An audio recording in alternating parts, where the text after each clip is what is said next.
Thank you very much. Thank you. Today I'm honored to host President Buhari of Nigeria at the White House right here in the beautiful Rose Garden. President Buhari, I want to thank you very much for traveling to Washington for these important discussions. It's a true pleasure to welcome you to our nation's capital. Nigeria is the largest democracy in Africa. As I conveyed to President Buhari in our discussions, the United States deeply values and appreciates Nigeria's role as a strong democratic leader in the region. The United States is currently working to expand trade and commercial ties with African nations, including Nigeria, to create jobs and wealth in all of our countries. We hope to be the economic partner of choice for nations across the continent and all around the world. And you see what's happening with respect to trade and the United States. We are being respected again. I hope all African countries and countries throughout the world that we also will be supporting you and that they will likewise support us in our bid, along with Canada and Mexico, for the 2026 World Cup. We will be watching very closely, and any help that they could give us in that bid we would appreciate. I'm pleased that Nigeria is one of our largest trading partners in the region, and we look forward to growing our trade relationship based on the principle of fairness and reciprocity. But we give Nigeria well over $1 billion in aid every year, and we have already started talking with the President about taking down the trade barriers, very substantial barriers to the United States trading with Nigeria. So we think that we are owed that. President Buhari has also taken several steps to fight corruption and improve the Nigerian business climate, and most of all to me, and again, is ripping down those trade barriers.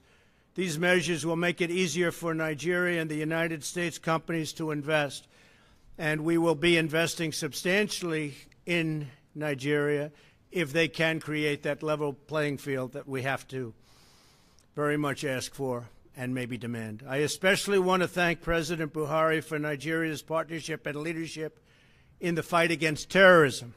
He's been a real leader. Nigeria was one of the first African nations to join the coalition to defeat ISIS. And Nigerian forces are currently leading regional efforts against ISIS in West Africa and doing very well, as we have. Nigeria is also leading African nations in the fight against Boko Haram and another ruthless jihadist terrorist group. You've been reading about them.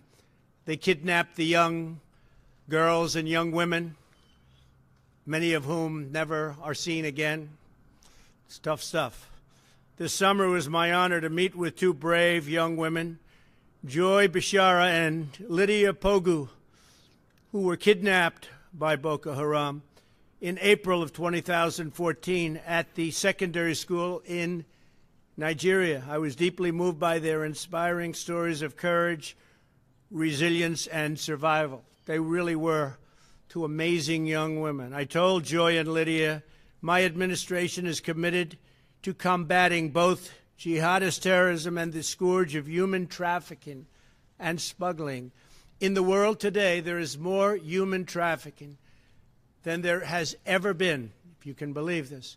They use the internet better than almost anybody is able to use the internet. So think of it, in a modern world, in this world, there's more human trafficking and slavery than at any time in the history of this world. It's hard to believe. To protect Americans from these menaces, I have called on Congress to close deadly immigration loopholes that are exploited by terrorists, traffickers, and criminals. Just look at our southern border and our weak and obsolete immigration laws. They are obsolete, and they are weak, and they are pathetic. And there's no country in the world that has laws like we do. They've got to change, and they've got to change now for the safety of our country.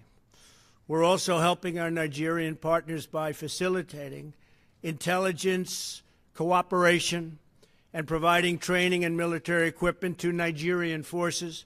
For example, we recently sold Nigeria 12 U.S. 829 Super Katano aircraft. It's a great aircraft.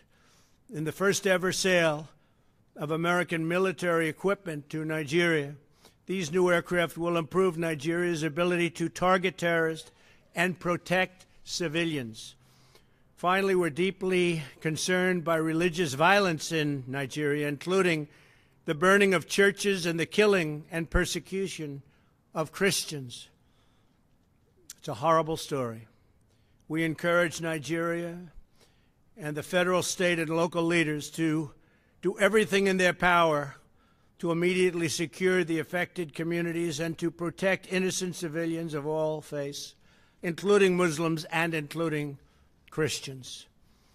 Mr. President, thank you again for visiting the White House and being with us today. Nigeria is a valued partner and a good friend. I look forward to working closely with you to deepen our cooperation and forge an even closer partnership. The United States is committed to working alongside Nigeria as we seek a future of strength, prosperity, and peace for both of our countries. Mr. President, thank you very much. Thank you.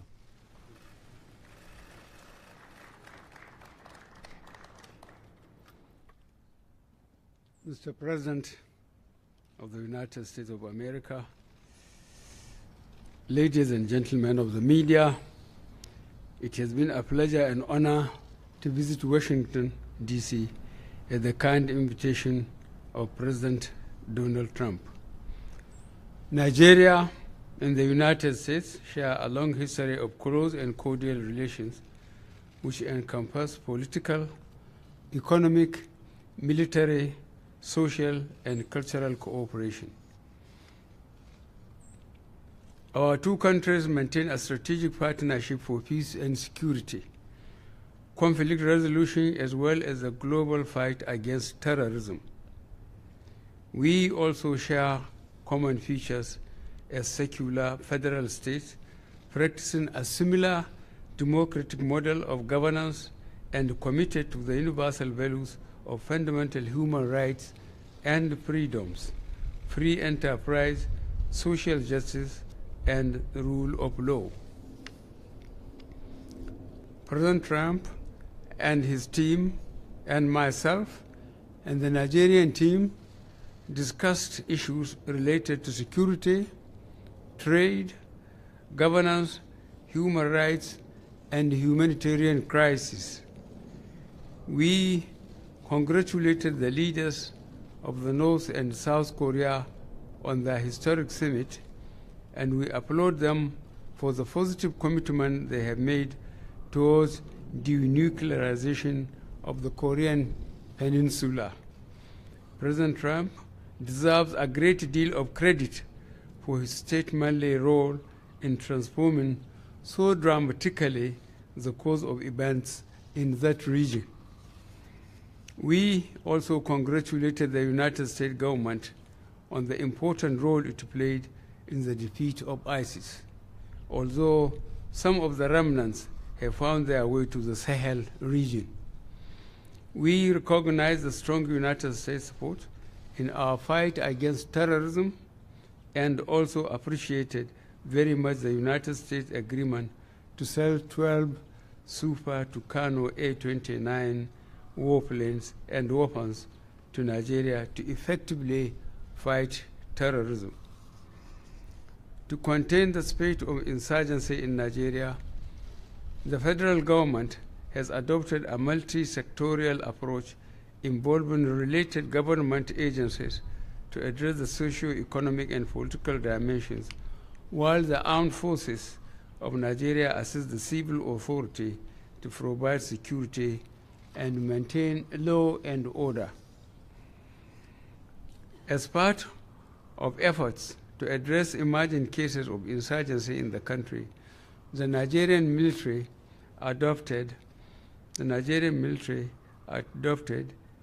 counter-terrorism insurgency approach codenamed Operation Safe Corridor to de-radicalize, rehabilitate, and reintegrate willingly surrendered Boko Haram members into the larger society.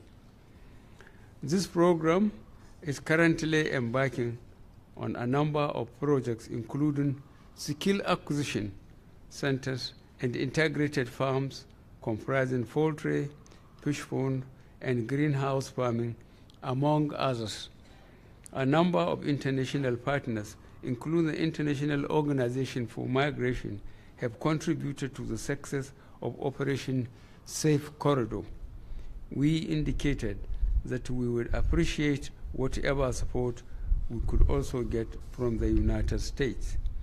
We express gratitude to the United States support in the reconstruction and rehabilitation efforts in the northeast of Nigeria, as well as humanitarian assistance to the internally displaced persons through agencies such as the United States Agency for International Development and other international partners. The United States of America has been, to date, the biggest contributor to the humanitarian response, and last year gave approximately $500 million United States dollars in cash and in kind contribution through the United Nations and other intergovernmental organizations. These have mainly supported protection activities, health, food assistance, and shelter. We are doing all we can to secure the release of the remaining abducted school girls from Dafchi and Chibok. In this context, we will continue to welcome United States collaboration in intelligence gathering, hostage negotiations, and information sharing. The government is taking necessary steps to promote the peaceful coexistence of herdsmen and farmers by focusing on boosting security and enforcing legislation that will guarantee borders and farmers access to land. I extend sincere congratulations to President Trump and his government on the impressive performance of the United States economy under his watch. Our aim is to diversify our own economy by focusing on agriculture and food security, power and infrastructure. We have cut the importation of rice by 90%, thereby saving a significant amount of money. We very much welcome increased United States investment in Nigerian economy, especially the non-oil sector. Economic relations between Nigeria and the United States are anchored on 3 major instruments, namely the Binational Commission, Trade and Investment Framework Agreement, and the Africa Growth and Opportunity Act. The Binational Commission in particular, comprising bilateral, political, economic, developmental, and humanitarian partnership, is a basic economic framework for engagement between our two countries. Nigeria's trade volume with the United States stood at $6.07 billion United States dollars according to 2016 statistics, and comprised $4.76 billion United States dollars worth of Nigerian export to the United States and $1.894 billion United States dollars exports to Nigeria. We urge greater effort to increase these figures substantially. We thank the United States government very much for cooperation we have received in our effort to recover stolen funds. Our two governments have put the machinery in place for their respective attorney generals to collaborate in ensuring the return to Nigeria of over $500 million United States dollars of looted funds siphoned away in banks around the world. In this connection, we congratulate the United States government on launching a kleptocracy asset recovery initiative, which was spearheaded by the United States Department of Justice Asset Forfeiture and Money Laundering. We hoped that we could continue to count on United States support in this area. The government of Nigeria remains deeply committed to the principles of human rights as well as promotion and protection of people's freedom, even in the process of fighting terror. We commit to ensure that all documented cases of human rights abuses are investigated and those responsible for violation held responsible. I thank you very much for listening. Well, thank you, Mr. President. Thank you very much. Thank you, sir. Steve Miller of the Washington Times, please. Washington Times. Thank you, Steve. Thank you, Mr. President. Got a two-parter on immigration. Last week, in the Supreme Court case over your travel ban, the lawyers for the opponents said that if you would simply apologize for some of your rhetoric during the campaign, the whole case would go away. And I was wondering if you would I don't be think willing. it would, number one. And there's no reason to apologize. Our immigration laws in this country are a total disaster. They're laughed at all over the world. They're laughed at for their stupidity. And we have to have strong immigration laws. So I think if I apologize, it wouldn't make 10 cents worth of difference to them. There's nothing to apologize for. We have to have strong immigration laws to protect our country. And looking to the future, the caravan has arrived at the U.S. We've border. been watching it. We've been watching it. And I'm just wondering, in your opinion, or your estimation, what percentage of those people do you believe are deserving of asylum in the U.S.? Well, I won't get into percentages, but we are a nation of laws. We have to have borders. We don't have borders, we don't have a country. And I've been watching for weeks as the caravan came up. And, you know, the Mexican laws are very tough on immigration, extremely tough. And it started out with way over 1,000 people. I guess now it's down to about 100 going all through Mexico. People don't realize what a big country Mexico is. But it came down by a lot. And now we're working on the border with the worst laws any country, no matter where you go, all over the world. They can't even believe it. And we're doing the best we can with it. But we have to have changes in Congress, and we have to have it quickly. We need a wall, number one. And you see that right now, you know, where they are, even though it's not a particularly good wall, and even though a small percentage can climb to the top, they have to be in extremely good shape. But a small percentage can climb that particular wall. We have a wall that's much more difficult. But if you didn't have that, you'd have thousands of people just pouring into our country. You got to have a wall.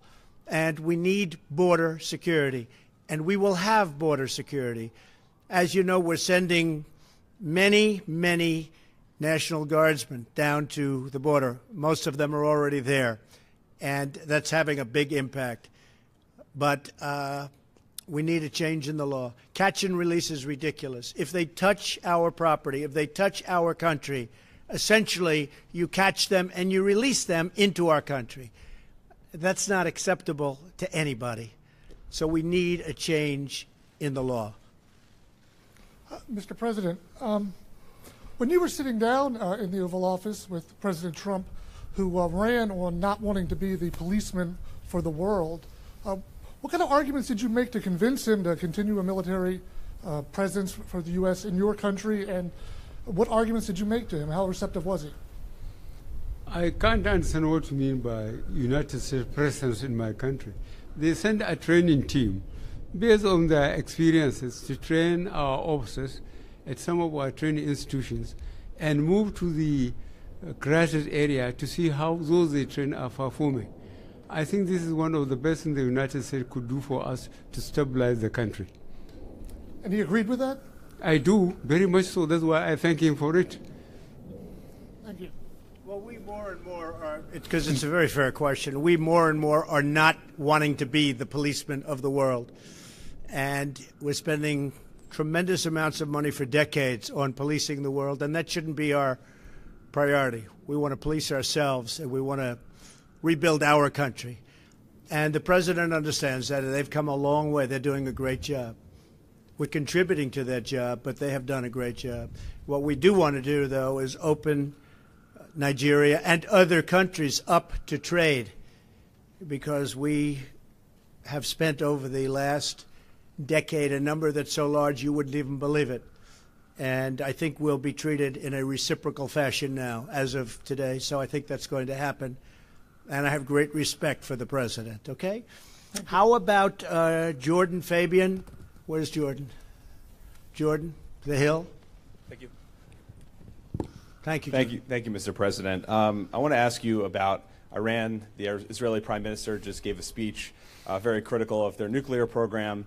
I want to ask if you have made up your mind to pull out of that deal, and if you do pull out of that deal, are you worried that it sends the wrong message to North Korea as you seek to enter nuclear talks with Kim Jong-un? No, I think it sends the right message. You know, in 7 years, that deal will have expired, and Iran is free to go ahead and create nuclear weapons. That's not acceptable. 7 years is tomorrow.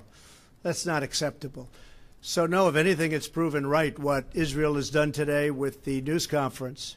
And Prime Minister Netanyahu just gave a I don't know if everybody's seen it, but I got to see a little bit of it. And that is just not an acceptable situation. And I've been saying that's happening. They're not sitting back idly. They're setting off missiles, which they say are for television purposes. I don't think so. So we'll see what happens. I'm not telling you what I'm doing, but a lot of people think they know. And on or before the 12th, we'll make a decision. That doesn't mean we won't negotiate a real agreement. You know, this is an agreement that wasn't approved by too many people. And it's a horrible agreement for the United States, including the fact, Mr. President, that we gave Iran $150 billion and $1.8 billion in cash. Nigeria would like some of that. $1.8 billion in cash and $150 billion. You know what we got? We got nothing. We got nothing. So that doesn't mean I wouldn't negotiate a new agreement. We'll see what happens. But I think, if anything, what's happening today and what's happened over the last little while and what we've learned has really shown that I've been 100% right. And President Buhari, I want to ask you, you're the first leader from sub-Saharan Africa to visit President Trump here at the White House. Did you address his reported comments from earlier this year when he reportedly used vulgar language to describe African nations? Well, I'm very careful with what the press says about others and myself. I'm not sure about the validity or whether that allegation against the president was true or not. So the best thing for me is to keep quiet. We didn't discuss it. And you do have some countries that are in very bad shape and very tough places to live in. But we didn't discuss it because the president knows me, and he knows where I'm coming from, and I appreciate that. We did not discuss it. Mr. President, you can ask a question. Yes, that lady is already up. Yes. Thank you, Mr. President. My name is Juliana. Mr. President Trump, I would like to know, Nigeria is in dire need of the Tucano aircraft to tackle the problem back home. Will you be kind enough to release at least 2 before 2020 to enable the country to tackle the situation in the country? And how soon will you be visiting Nigeria? Well, I would like to visit Nigeria. I'd like very much to visit Nigeria. It's an amazing country, and in certain ways, I hear from the standpoint of the beauty of a country, there's no country more beautiful. So I would like to. And the first part of your question, I couldn't hear what you were saying. Go ahead. The helicopters. Oh, helicopters. Yes. Oh, we love helicopters. He likes them more than I do. He likes buying helicopters, but he is, and they're buying a lot of helicopters. Helicopters. We want to know how soon Very you'll soon. be releasing them to the country. Yes, very soon. We're getting it approved. Part of the problem was that you weren't allowed to buy helicopters in our country, and now you are. I worked that out so that now you can buy the helicopters that you want. They weren't allowed to buy the helicopters in our country for various reasons, which, frankly, were not good reasons. But now they get them, and they get them very quickly, and they are the best helicopters anywhere in the world. We make the best military equipment in the world, and our friends can now buy that equipment. Mr. President? Thank you very much. Did you have a question for the President? President Trump, my questions to President Trump. Thank you. The fight against corruption is one of the major achievements that the Nigerian government has presented to the world. And the records show that United States of America is one of the major destination countries of illicit funds and assets from Nigeria. To what extent did you discuss the need to repatriate these funds back to Nigeria to fund critical infrastructure, to cut down funding for terrorism, and also to reduce illegal immigration from Nigeria to your country? Yes, we have actually discussed all of those topics at length over the last period of time. And in terms of corruption, Nigeria has a reputation, as you understand very well, for very massive corruption. I also know that the president has been able to cut that down very substantially. We talked about it. He is working on it, and they have made a lot of progress, and I think they will continue to make a lot of progress. We have a lot of people in this country, and frankly the country itself, that invests in Nigeria, so cutting down on that corruption element and a corrupt element is very important to us, and the president will be able to do that. President Buhari. To President Buhari, the United States import of crude oil from Nigeria has considerably gone down. Did you discuss the need for the U.S. to increase its import of crude oil from Nigeria? No, I can't tell the United States what to do, but luckily for us, we have got market for our crude oil elsewhere, but the progress made by the United States in technology is certainly frightening for us that are mono economy. I hope technology will allow them to use our crude for its quality for petrochemicals, be it light one vis-a-vis the one they are getting from shale. Thank you. I think maybe more than anything else, what we discussed today was our agricultural products going into Nigeria, which Nigeria wants, but we have certain barriers that don't allow that to happen. So for the good of our farmers, U.S. farmers, and for the good of Nigeria and all of Africa, it's very important that we are able to sell our great agricultural products into Nigeria, and that will happen, and we're going to be working on that right away. Okay? Thank you all very much. Thank you, everybody. Thank you.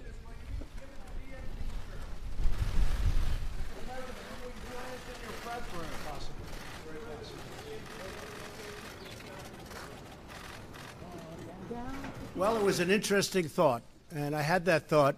We're looking at various countries, including Singapore, and we are also talking about the possibility of the DMZ, Peace House, Freedom House, and there's something that I thought was intriguing. I think that some people maybe don't like the look of that, and some people like it very much. I threw it out today as an idea.